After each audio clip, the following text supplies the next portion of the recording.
தமிழகத்தின் வட மாவட்டங்களில் இன்று அதிகாலை முதலே பரவலாக கனமழை பெய்து வரும் நிலையில் சென்னையில் காலை 10 மணி வரை கனமழை தொடரும் என்று வானிலை ஆய்வு மையம் தகவல் ஒன்றை வெளியிட்டிருக்கிறது.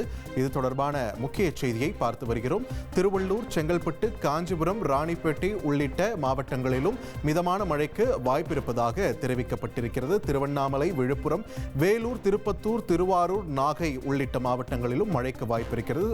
மொத்தம் 11 மாவட்டங்களில் காலை 10 மணி வரை மழைக்கு வாய்ப்பு என வானிலை ஆய்வு மையம் தகவல் வெளியிட்டிருக்கிறது.